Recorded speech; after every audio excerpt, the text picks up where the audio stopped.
behaviors, and at times respond in ways that don't help the child learn more positive behaviors. Joshua, you don't have to go to sleep, but remember, you have to stay on your mat. It's time to rest and relax. And playing with Wyatt is not a choice. Joshua, turn back around the other way and go lay on your bed. Look at me. Wyatt is trying to rest also. We don't want to mess with him. Wyatt is trying to rest, Joshua. He doesn't want to play. Alright, Joshua.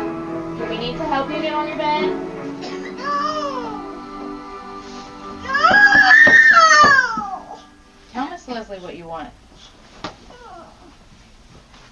I'm not going to come back over there, Joshua, if you're kicking Miss Debbie.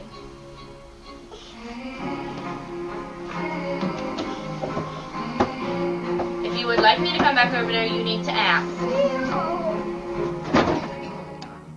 We'll take another look at this sequence at the end of the program to examine what might be done in future situations like this to help the child learn more positive behaviors. Meanwhile, let's begin answering the question, what is challenging behavior? Almost all children who have trouble controlling their behavior can learn new, more effective ways of taking part in school activities and playing with their friends. A child often shows dramatic improvements in his behavior when he learns how to use his words or how to control his impulses. But in order to have a chance to learn and use these new skills, a child has to be involved with adults who are committed to helping him. A recent study conducted by Yale University indicated that over 5,000 children were expelled from preschool in 1 year. This expulsion rate is more than 3 times that of children in kindergarten through the 12th grade. The study also described as many as 1 in every 10 children as having a serious behavioral problem. Helping these children can be hard work. Programs that expel young children often feel they can't help those few children using difficult behaviors while still meeting the needs of other children in the classroom. But the fact is, as a qualified teacher, you can help these children. You may not realize that you already have many of the skills needed to help children using challenging behaviors. Teachers, oftentimes faced with challenging behaviors, their first reaction is, I'm not prepared to deal with this. I don't have the training to deal with this. When in reality, if she simply reflected on the skills that she does have, and I think that's the really key point, is that ability to really stop and do some self-reflection and take a look at what am I really good at. And maybe that I'm good at anticipating what the triggers are for that behavior.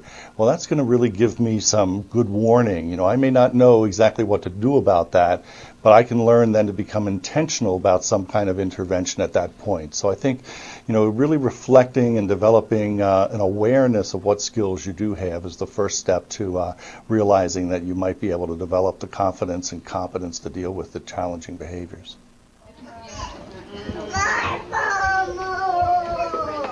Dealing with challenging behaviors is a normal part of some preschool teachers' jobs.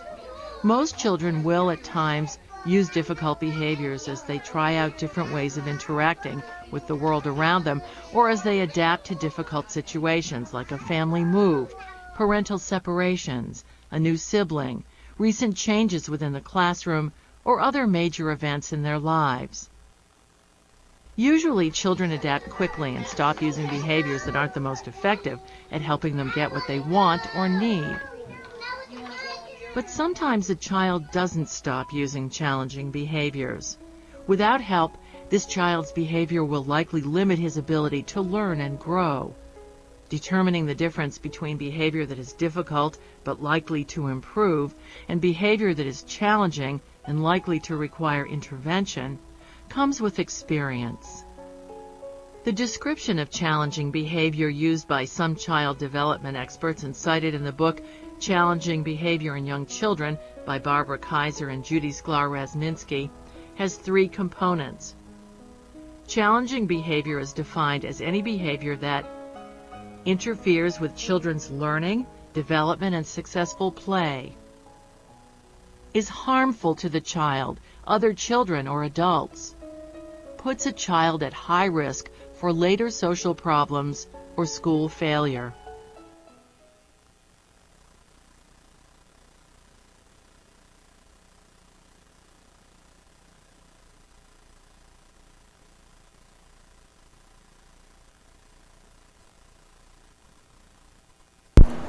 Welcome back. I hope that video was a little, good and informative. As you can tell, there's roughly, with statistics, 5,000 children. Back, the study was done in 2005, where, preschoolers, 5,000 kids per year were actually being expelled because of their behavior. So now, you guys might want to know, what are the behaviors, what are the signs and symptoms of those children?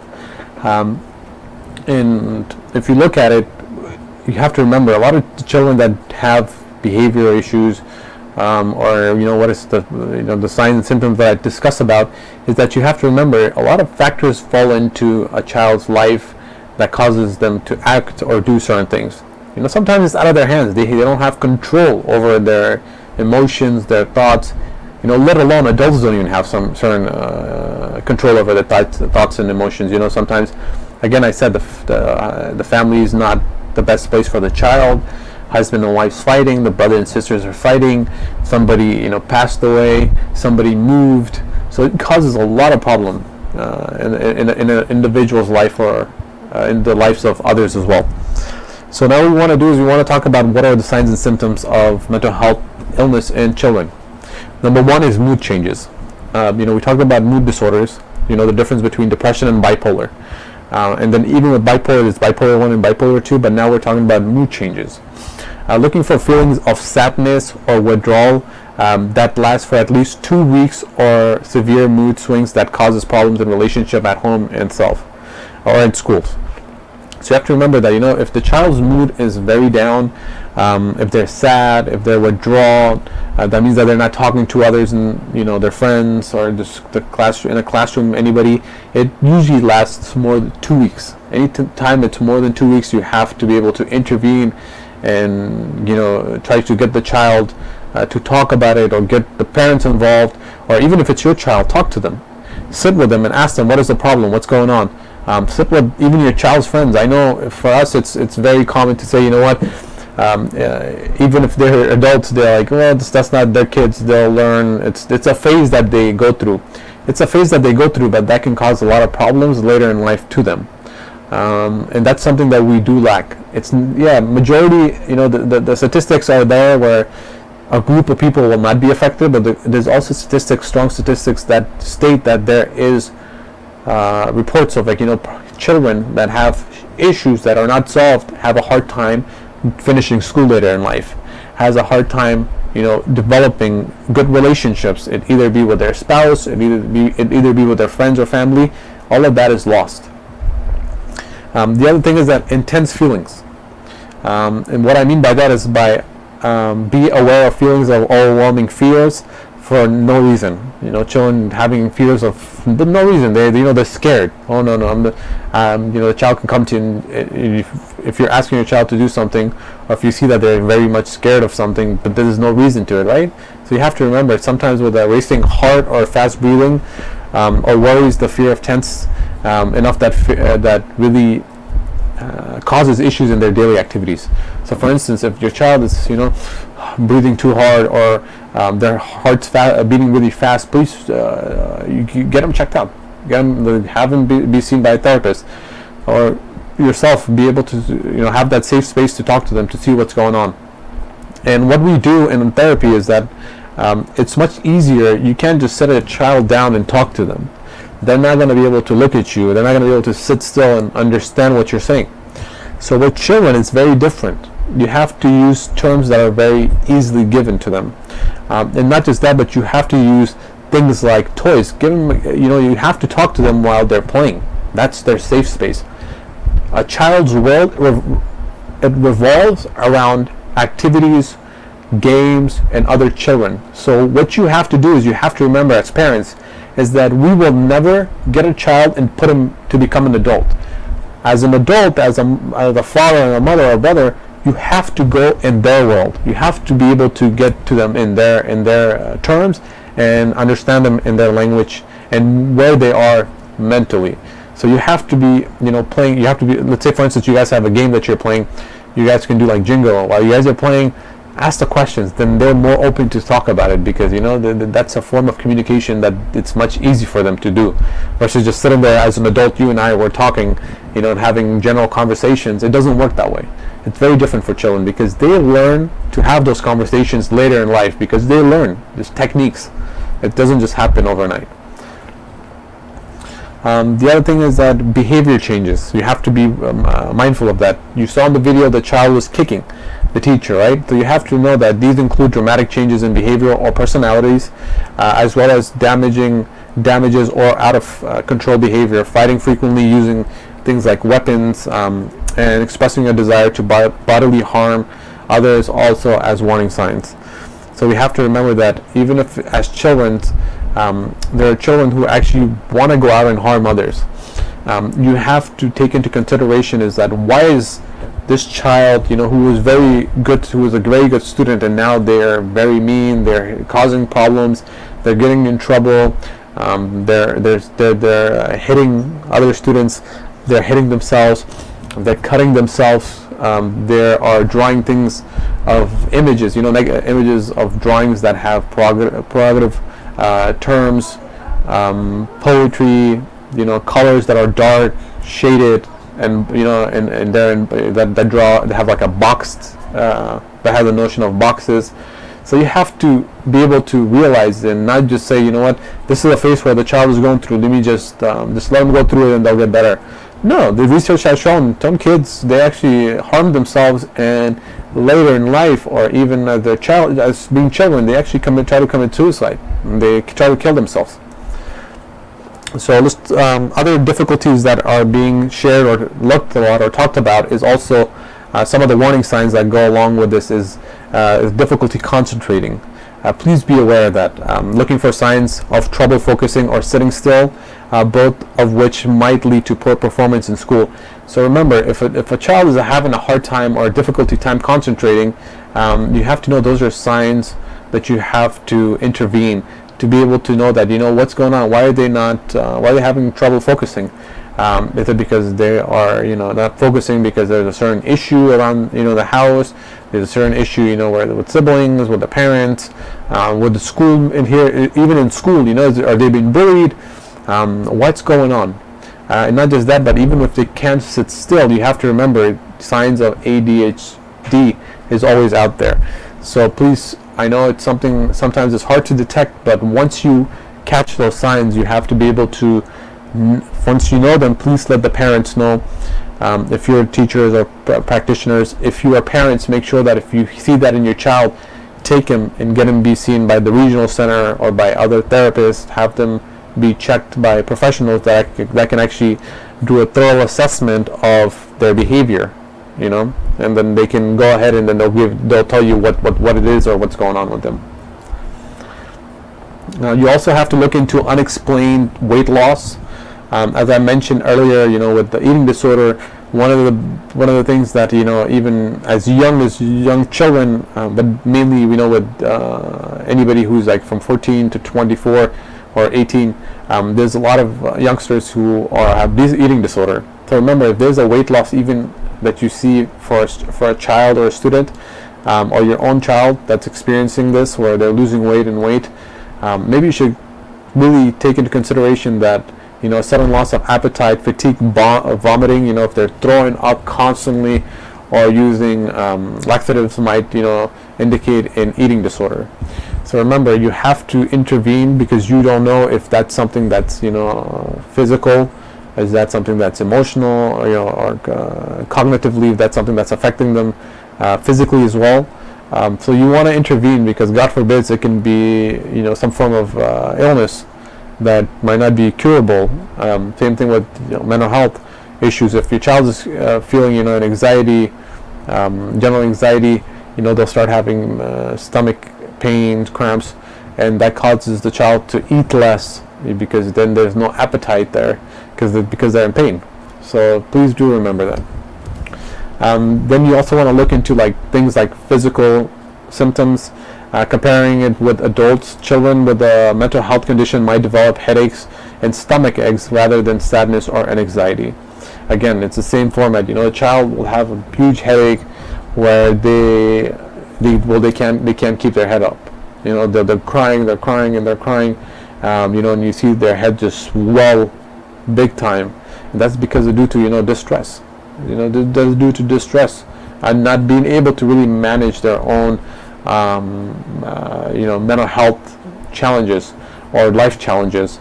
Versus adults, it's much easier because we've learned over time. We've learned to be able to manage those symptoms. But with children, it's new to them. They don't know. They don't have the concept of what it is that they're even experiencing, right? So we have to be there to help educate them and help them know that these are the signs. If you feel a certain way, what should you do and what should you not do? Let's talk about also physical harm that we have. One of the symptoms is, sometimes a mental health condition leads to self-injury, also called self-harm, as we say. This is an act of deliberately harming your own body, such as cutting or burning yourself. Children with a mental health condition also might develop suicidal thoughts or attempt suicide as well. So we have to remember that there's also physical harm involved.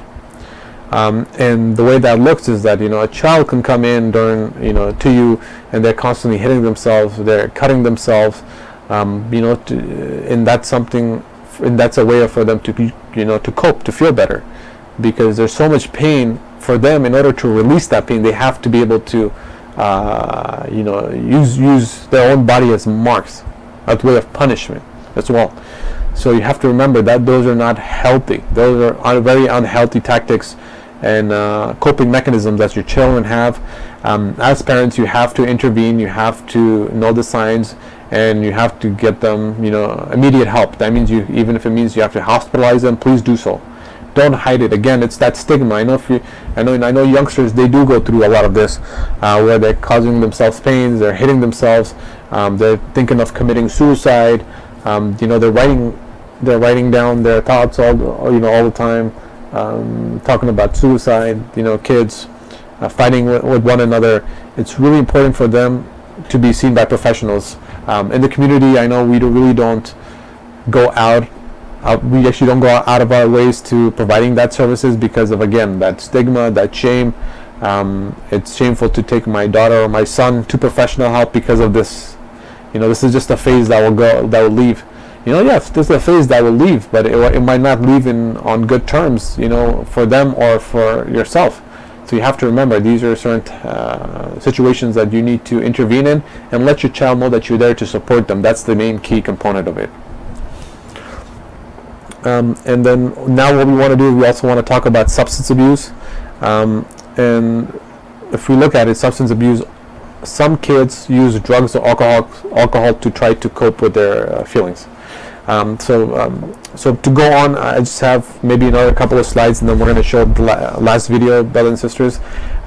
So let's talk really quickly about the last symptoms that I stated was substance abuse. Sometimes when you have children, when you have teenagers, remember, drugs are not used in high schools, middle schools. Nowadays they start in elementary school. So please do remember that.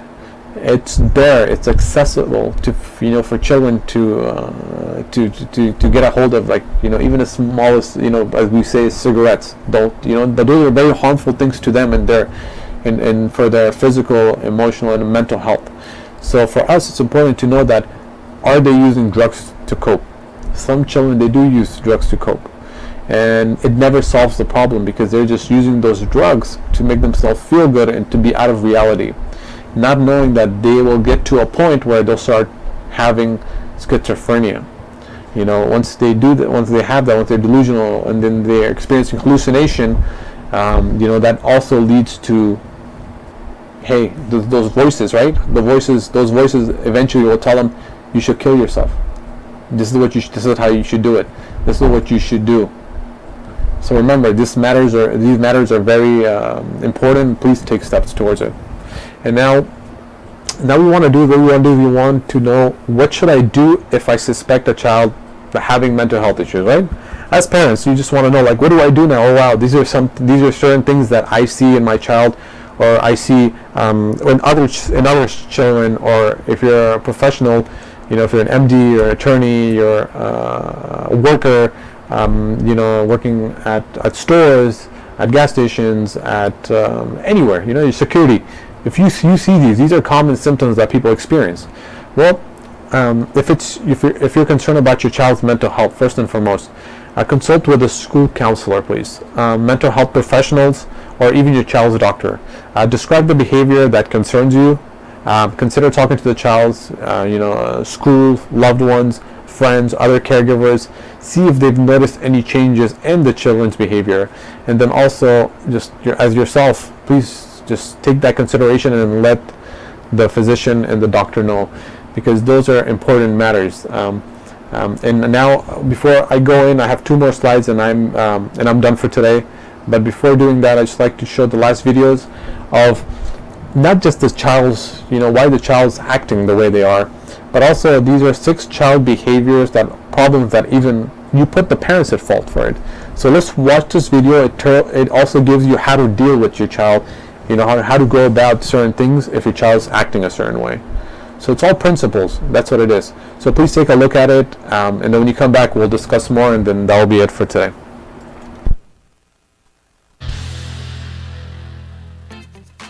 Six child behavior issues that are the parents' fault. You may try to convince others that your child is the most well-mannered little person in the world. But if you make mistakes in their upbringing, they'll be noticeable in certain situations. Does your child trouble others? Does he or she always forget to say thank you? Is your kid telling family secrets to strangers? Then you should understand that the problem is not with your child. You should change your attitude first. Let's have a look at how to deal with all of the most common child behavior issues efficiently. Situation number 6, a habit of interrupting others. Do your kids often interrupt you? Well, then you should know that saying, "Don't interrupt," never works. Also, never yell at your child and never punish them for interrupting others. Teach your child to wait for their turn in conversation every day and at home, while having a family dinner or talking on the phone with your colleagues or friends. For instance, before calling anyone, tell your child, "I'm going to talk on the phone now and I'm not to be interrupted. I'll finish talking when the long hand on the clock reaches that number." We guarantee you, after some time, your kid will learn how to wait their turn. Situation number 5. Your child touches goods at a store or insists on buying them. Now, it's important for your child to learn to keep their wishes at bay. They should learn to understand you can't purchase everything in a store, and you don't need to.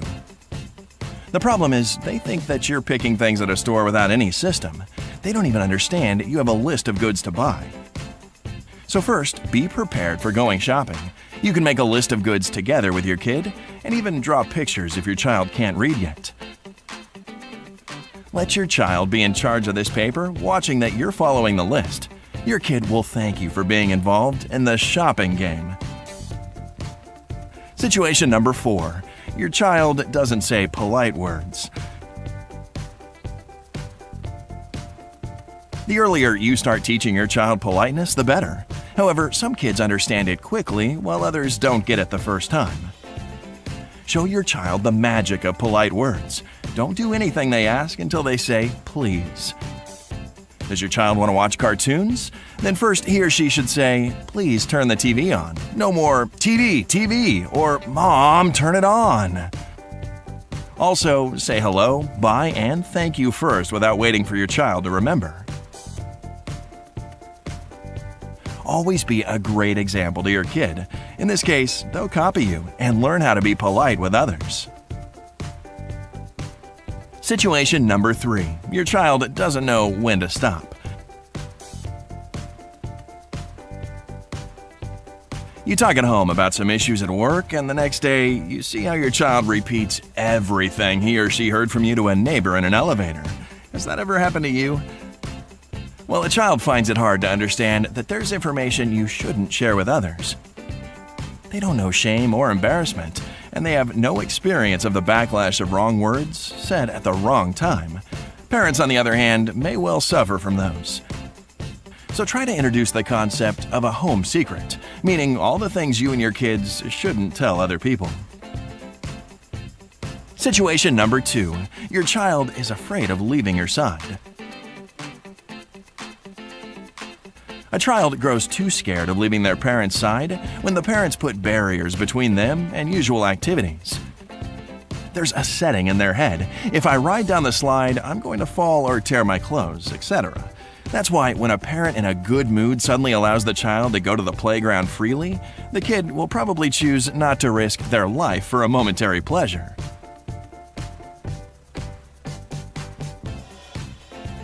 What should you do to change the situation?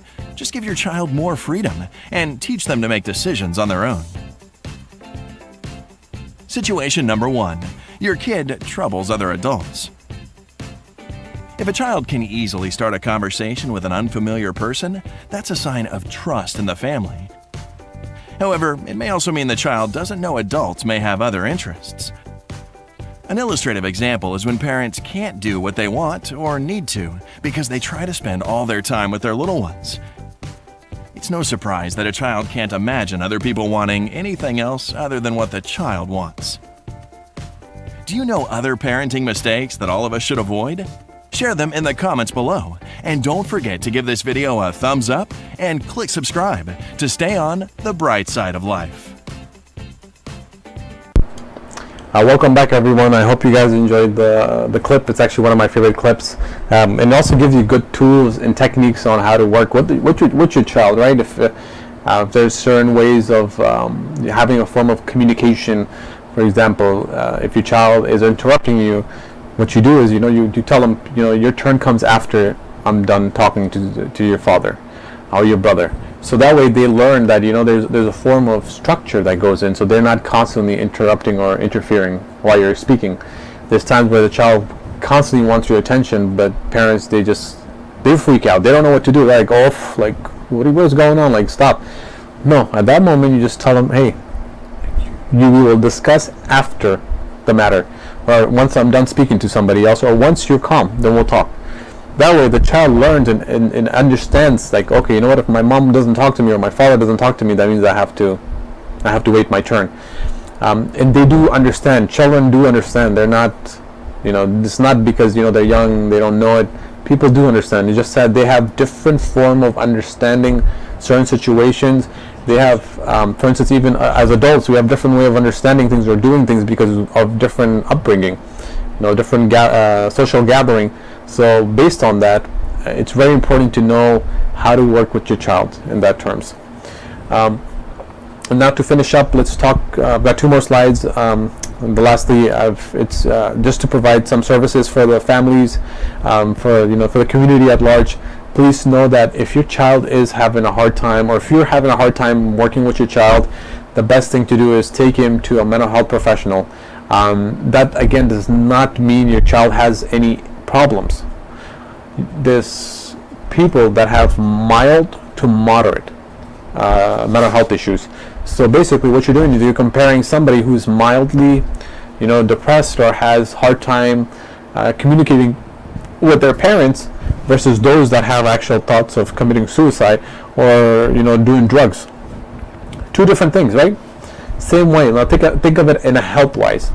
You have a child who who falls, or you have a child who has a cold and you give him medication at home, versus a child who actually goes and breaks their arm or breaks their leg. What do? You take him to a specialist, right? Same way.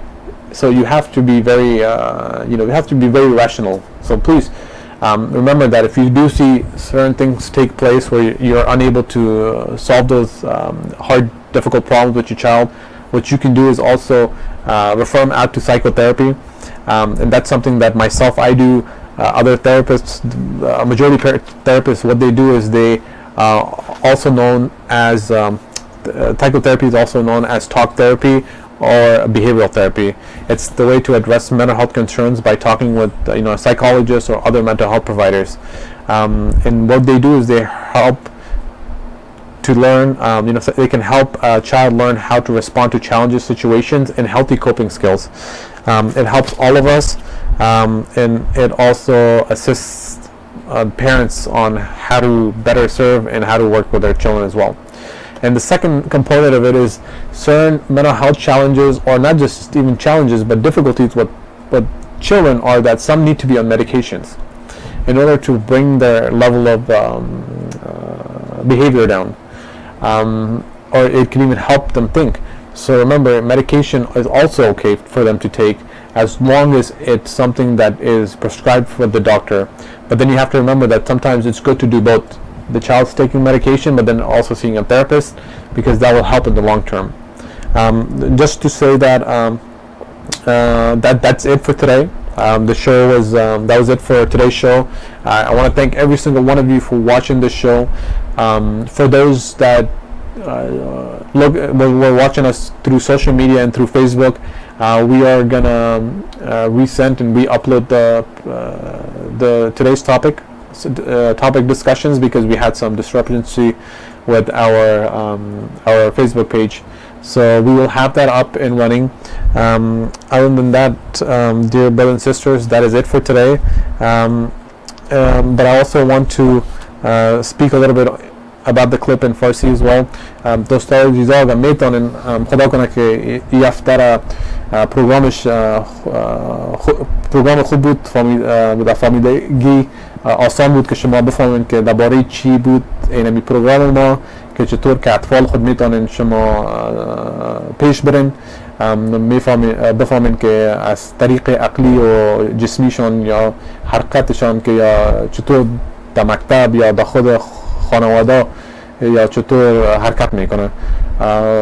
خدا کنه که فهمیده باشین که ما که اینمی گپ صحبتم که دنگنیسی بود، که خدا کنه که فهمیده باشین و بتانین که ببینین که اینمی علاماتشان چی هست از اینمی اولادتان، که شما بتانین که بفهمین که چطور تبدیلی بیارین در بین خود اولاد خود، و چطور میتونین که شما اولاد خود با یک تراپیست پیش چیز کنین، پیش برین اینمی بخش پیش ببرین. و از این خاطر زیادتر ما خود ما کسی مبانا میشرمیم اگر ما بگوییم که نیگه باید از خانه نبه، اگر دختر و بچه اگر تکلیف داشته باشه، تکلیف اعصاب که ما میگیم، زیادتر وقت مادر پدر میترسه. اول با خودم یک چیز کردم، تشریح یک اگزمپل دادم که کدام وقت اگر اطفالتان نفت دستشان میشکنه ما چی میکنیم؟ میریم به دکتر میبریم. نه اونموتو یک سختی یا مشکلات میست در بین یک طفل یا خود کلانا. چطور میتونیم که کمک شویم؟ به اسپشیالیست و به اونمو مردم باید ما ببریمشان که میتونه کمکشان کنه. بس دوستان عزیزا، خدا کنه که خوش باشین، آرام باشین. به این هفته هم یک بود پروگرام ما، بخیر دیگه هفته باز میبینیم تانه. السلام علیکم و رحمت الله و برکاته.